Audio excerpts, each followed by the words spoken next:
Tuko hapa leo katika uwanja wa ndege wa kimataifa wa Julius Nyerere jijini Dar es Salaam. Pamoja na salamu hizi, tuko hapa kwa ajili ya kuhakikisha kwamba kazi ambazo serikali inapaswa kuzifanya inazifanya. Serikali haitaweza kutekeleza kazi zake kama nchi haitakuwa na utulivu, na watakaoumia ni wananchi. Kwa hivyo naomba ndugu zangu waandishi wa habari, na sisi tutumie kalamu zetu kuwaelimisha, kuhamasisha na kuwaunganisha Watanzania badala ya kuandika habari na kusambaza taarifa ambazo zinawatenganisha na kuwafarakanisha. Ndugu zangu waandishi wa habari, leo tuko hapa katika uwanja wa ndege wa kimataifa wa Julius Nyerere jijini Dar es Salaam. Pamoja na salamu hizi ambazo nimewaita hapa ili tuzungumze mambo machache kuhusu kazi zinazofanywa na serikali katika sekta ya usafiri na usafirishaji. Naomba ifahamike kuwa serikali inaitazama sekta hii kama moja ya sekta za kimkakati ambazo zinachangia katika mageuzi makubwa ya kiuchumi. Nyote mnafahamu mwezi Julai mwaka 2026 tutaanza utekelezaji wa dira ya maendeleo ya taifa ya mwaka 2050. Dira ambayo ndani yake imebeba maono makubwa, imebeba matarajio na matamanio makubwa ya kujenga uchumi wenye thamani ya dola za Marekani trilioni 1 ifikapo mwaka 2050. Yaani tunakwenda kujenga uchumi utakaokuwa zaidi ya mara 10 ya uchumi tulionao sasa, ambao una thamani ya dola za Marekani bilioni 81.5. Ni uchumi ambao utaongeza pato la Mtanzania kutoka dola za Marekani 1343 za sasa kwenda dola za Marekani 7,000 ifikapo mwaka 2050. Na hiyo ni pato la mwaka. Wakati huo tunategemea kwamba nchi yetu itakuwa na Watanzania zaidi ya milioni 120. Kwa sasa hivi tuko kama milioni 65. Kwa hiyo tutakuwa karibu mara 2. Kwa hiyo tunakwenda kujenga uchumi mkubwa. Sasa serikali kwa kutambua hili imeendelea kufanya uwekezaji mkubwa katika sekta ya usafiri na usafirishaji kupitia anga, maji na barabara.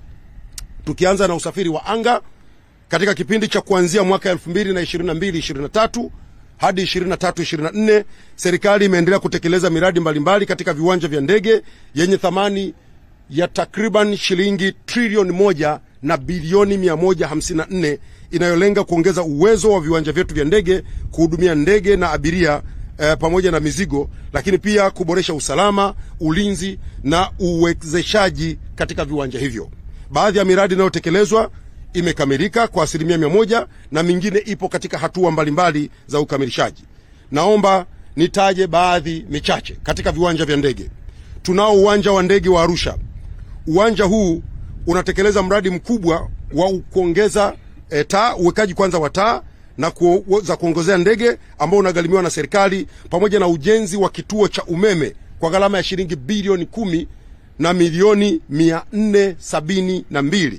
Mradi huu mpaka sasa umefika 25% ya utekelezaji. Ujenzi wa jengo la abiria katika uwanja huu umekwisha kamilika, unatumika vizuri, na mimi leo tu asubuhi nimepita katika uwanja ule. Tuna uwanja mzuri kabisa na unavutia watu wengi. Tunafanya pia uwekezaji katika uwanja wa ndege wa Moshi. Serikali kupitia mamlaka ya viwanja vya ndege inatekeleza mradi wa upanuzi wa uwanja wa ndege wa Moshi ambao unaendelea kwa gharama ya shilingi bilioni 14.14. Mradi huu unahusisha ukarabati wa barabara ya kuruka na kutua ndege kwa kiwango cha lami yenye urefu wa mita 1240, ujenzi wa barabara za kuingia uwanjani zenye urefu wa mita 455, ujenzi wa maegesho ya ndege, njia za kiunganishi kwa kiwango cha lami, pamoja na ujenzi wa barabara za mzunguko na uzio wa usalama wenye urefu wa kilomita 8. Huu mradi umeshafika 69%. Lakini pia katika uwanja wa ndege wa Mwanza, pamoja na kazi kubwa iliyofanyika hivi sasa, najua hii imekuwa ni kero ya muda mrefu, kazi ya upembuzi yakinifu na usanifu wa kina wa ujenzi wa jengo la abiria na miundombinu yake unaendelea, na taarifa ya awali imeshakamilika na sasa ipo katika maboresho. Lengo letu ni lazima tujenge jengo la abiria la kisasa Mwanza, kwa sababu ule ndio uwanja wetu mkubwa namba 2. Kama unataka kuangalia viwanja vyetu vikubwa vya kimataifa, ukiondoa Dar es Salaam, tunao Kilimanjaro, tunao uwanja wetu wa Mwanza ambao sisi kama serikali tunauona uwanja huu kama uwanja wa kimkakati. Kwa hiyo jengo lile litajengwa. Najua abiria wanaotumia uwanja wa Mwanza wamekuwa na maombi ya muda mrefu. Kazi hii hatujaiacha, inaendelea na tutaikamilisha.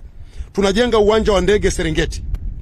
Tumeamua kujenga viwanja vya ndege katika maeneo ya hifadhi, na huku mbele nitawaambia namna ambavyo sekta hii ya usafiri na usafirishaji ilivyoleta matokeo makubwa katika sekta ya utalii. Kwa mamlaka ya viwanja vya ndege pia inafanya upembuzi yakinifu na usanifu wa kina katika kiwanja cha kimataifa cha ndege Serengeti. Kazi hiyo itahusisha usanifu wa miundombinu ya kiwanja cha ndege, usanifu wa jengo la abiria, jengo la mizigo na mfumo wa taa za kuongozea ndege. Tunategemea kwamba tufanye kazi hii kwa ushirikiano na shirika letu la hifadhi ya jamii la PSSF, tuwe na kiwanja kizuri pale Serengeti kwa ajili ya kuongeza idadi ya watalii na kuvutia utalii zaidi katika nchi yetu. Lakini tunafanya kazi ya ujenzi wa uwanja wa ndege wa Kiabajwa kule Kagera. Tumeshakamilisha upembuzi yakinifu na usanifu wa kina, na muda wote pia tutaanza kujenga miundombinu mbalimbali ya uwanja huu.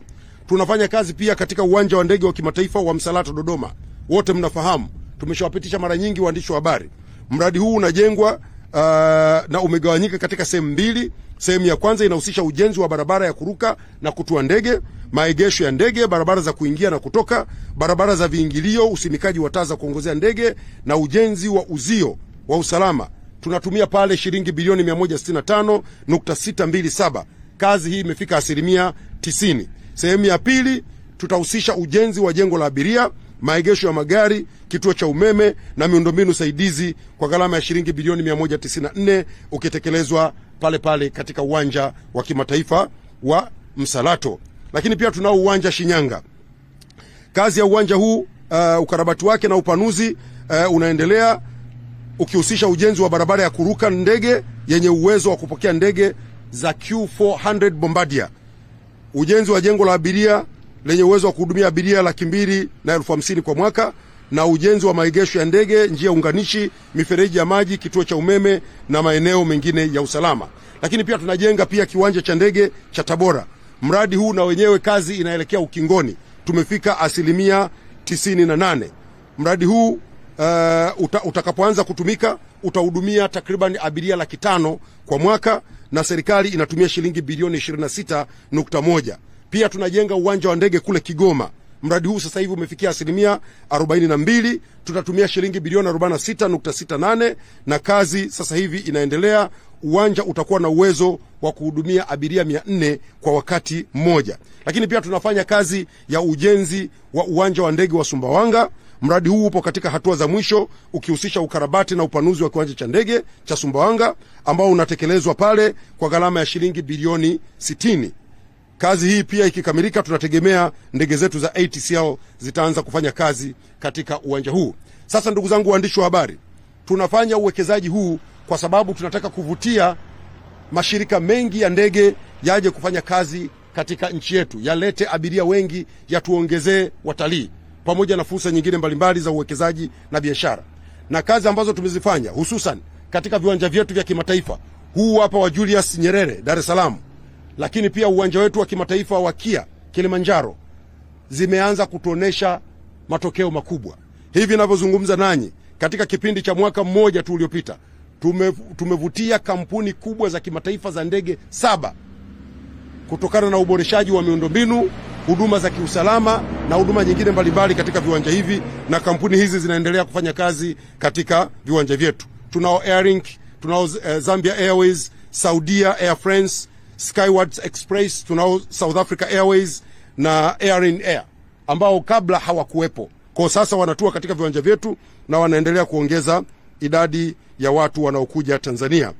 Sasa kutokana na maboresho tuliyofanya katika miundombinu ya usalama katika uwanja wetu huu wa ndege wa kimataifa wa Julius Nyerere, lakini pia katika uwanja wetu wa Kilimanjaro, matokeo makubwa zaidi tunayatarajia katika kipindi kijacho, kama ambavyo nitasema hapo baadaye. Sasa mamlaka yetu ya viwanja vya ndege imeendelea kukusanya takwimu rasmi za uendeshaji wa viwanja katika viwanja takriban 61 ambavyo vinahudumiwa na uwanja huu. Lakini takwimu hizi zinaonesha tumepiga hatua kubwa katika malengo yetu ya kuongeza watu ambao wanakuja Tanzania kupitia katika viwanja vyetu vya ndege. Kwa mfano, takwimu za mwaka 2023-24 tulikuwa na safari za ndege 148,897 ambazo zilisafirisha abiria 5,100,000 kama na 50 hivi kwa mwaka. Hivi ninavyozungumza tumeanza kupata mafanikio makubwa, na sasa idadi ya abiria imeongezeka sana. Mwaka huu 2025-26 tunategemea kufikia rekodi ambayo hatujawahi kufikia ya kuwa na safari zaidi ya 182,000 za ndege ambazo tunatarajia zituletee abiria zaidi ya milioni 6. Abiria zaidi ya milioni 6. Sisi malengo yetu tufike abiria milioni 10. Safari hii tunategemea kufika zaidi ya abiria milioni 6. Na hivi ninavyozungumza, kati ya mwezi Julai na mwezi Disemba mwaka 2025, yani nusu ya kwanza ya mwaka huu 25-26, tayari tumeshafanya safari za ndege 91,760 na tumeshasafirisha abiria milioni 371,081. Kwa hiyo dalili ni njema na inaonyesha tunafanya vizuri katika eneo hili la kuongeza idadi ya watu wanaosafiri kupitia viwanja vyetu, lakini safari za ndege ambazo zinakuja hapa kwetu. Serikali imeendelea kuwekeza katika ununuzi wa ndege mpya ili kuboresha karakana, ili kuboresha shirika letu la ndege, lakini pia tunafanya kazi ya kuboresha karakana zetu, kuimarisha mazingira ya kazi na kutekeleza mikakati yetu mbalimbali ya kuongeza ubora na huduma zinazotolewa katika viwanja vyetu. Moja ya jitihada kubwa ambazo tunazifanya, ndugu zangu waandishi wa habari, ni kununua ndege zaidi ili tuimarishe shirika letu la ndege. Na mimi niko hapa kuhakikishia kwamba kwenye lengo hili tumepata mafanikio makubwa. Shirika letu la ndege ATCL, hivi ninavyozungumza nanyi, limeanza kutajwa kama moja ya mashirika yenye nguvu barani Afrika kutokana na mtandao wake wa kutoa huduma. Hivi ninavyozungumza nanyi, shirika letu la ndege linatua katika jumla ya vituo 33 vya ndani ya nchi na nje ya nchi. Tuna vituo 16 ndani ya nchi, yani hapa Tanzania, na tuna vituo 17 nje ya nchi, tukitumia ndege ambazo serikali imenunua na zimekabidhiwa kwa shirika letu la ndege la ATCL. Shirika letu linafanya vizuri sana. Ninavyozungumza nanyi, tayari kupitia ATCL shirika letu hili tuna ndege 16. Na ningeomba niwakumbushe wa Tanzania, manake wakati mwingine watu wanasahau. Tunazo ndege 4 za masafa marefu ambazo zinakwenda maeneo ya mbali: Mumbai, Johannesburg, Accra, Ghana, kama mmesikia karibuni, zinakwenda huko.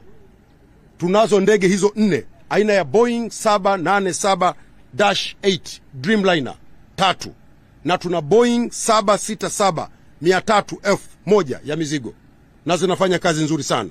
Tunazo ndege za masafa ya kati 6 Airbus 220 ama A220-300 4 na Boeing 737 Max 9 2, na zote zinafanya kazi, na zinafanya kazi vizuri sana zikienda katika maeneo mbalimbali. Lakini pia tunazo ndege za masafa mafupi Bombardier -8 Q400 5, na ile ya zamani ile ambayo tulikuwa nayo tangu miaka ya nyuma Q300 1. Kwa jumla ziko 16. Zinaendelea kufanya kazi nzuri. Kama nilivyosema, tunatua katika vituo 33, tunatua Johannesburg, tunatua Mtwara, Iringa, lakini pia tunataka kuanzisha safari Pemba, Lagos, Kinshasa, Victoria Falls, Cape Town na Accra, Ghana. Upanuzi huu umeimarisha uunganishwaji wa Tanzania na masoko ya kikanda na kimataifa, umeongeza uhakika wa safari za anga, kukuza utalii wa ndani na nje, pamoja na kuongeza fursa za biashara na mapato ya kigeni. Kwa katika kipindi cha miaka 5 hii ijayo, pia tutaendelea kufanya kazi hii kubwa ya kuongeza idadi ya ndege katika shirika letu la ndege ATCL. Wote mmesikia katika ilani ya uchaguzi imetajwa tutanunua ndege 8.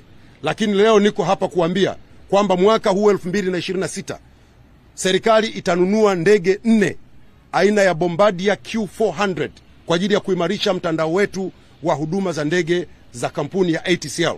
Lengo letu ni kwamba shirika letu hili liwe kichocheo muhimu cha utalii, biashara na uwekezaji kwenye nchi yetu. Duniani watalii kabla hawajafanya uamuzi wa kwenda kufanya utalii kwenye nchi, wanaangalia kwanza uhakika wa usafiri. Na ndio maana serikali, Mheshimiwa Rais Dr. Samia Suluhu Hassan akaona umuhimu wa kutia nguvu zaidi. Tutanunua ndege 8, tufanye sasa jumla ya ndege zetu kufika 24 kupitia ATCL, lakini pia tutaongeza zaidi Bombardier ili tuongeze vituo vingi zaidi vya ndani ya nchi. Ndugu zangu waandishi wa habari, pamoja na uwekezaji huu wa serikali, ATCL pia imeendelea kuongeza uwezo wake wa kuhudumia abiria. Katika kipindi cha mwaka 2021-22 ATCL ilihudumia abiria 822,232, lakini hivi ninavyozungumza nanyi tumeshafikia rekodi ya kuhudumia abiria zaidi ya 1,400,000. Takwimu hizi tutazifikia katika mwaka huu 2025-26, na katika kipindi kifupi cha Julai mpaka Disemba tayari tumeshahudumia abiria 709,432. Kwa ndoto yetu ya kufika abiria 1,400,000 inawezekana, na tayari tumeona dalili hiyo ya uhakika kabisa, lakini pia ongezeko kubwa la mahitaji ya abiria wanaotumia ndege zetu za ATCL. Lakini pia kuna kwa upande wa usafirishaji wa mizigo, na wenyewe kama mtakumbuka tumenunua ndege moja ya mizigo na wenyewe umeanza kuongezeka. Katika mwaka 2021-22 tulisafirisha tani tulizalisha tani 6,919, lakini mwaka huu tunategemea kuongeza tulisafirisha tani 2,567, na mwaka huu tunategemea tutafika tani 6,912. Hiyo ndio shughuli ya Bombardier. Hiyo ndio ndege yetu mojawapo ya Bombardier. Hizi tunazitumia zaidi kwa safari za ndani na nchi jirani. Kwa wale wanaokwenda Songea, Mwanza, Kilimanjaro, Mbeya, tunaweza kutumia ndege za aina hiyo, lakini tunayo aina nyingine zile za masafa ya kati, zile Airbus ambazo ndio zinakwenda kwenye nchi mbalimbali za ndani ya Afrika, lakini zile za masafa ya mbali kabisa ndio zile Dreamliner. Kwa ndugu zangu, shirika letu la ndege linaendelea kufanya kazi vizuri. Hali kadhalika limeendelea kuchangia vizuri katika uchumi wa nchi yetu. Makusanyo ya ndege ya kampuni yetu ya ATCL yamefikia dola za Marekani milioni 157.69 katika kipindi cha mwaka 24-25, ikiwa ni sawa na ongezeko la 87% ikilinganishwa na mwaka uliotangulia. Katika mwaka huu 2025 ATCL pia imefanikiwa kuchangia shilingi bilioni 52.35 kama kodi, ada na tozo za kisheria, kwa sababu watu wengi walikuwa wanasema shirika letu hili limekuwa mzigo. Nataka niwaambieni linachangia katika pato la taifa, lakini pia linatoa mchango mkubwa katika maendeleo ya utalii wetu, kama ambavyo hapo baadaye nitasema katika mkutano huu.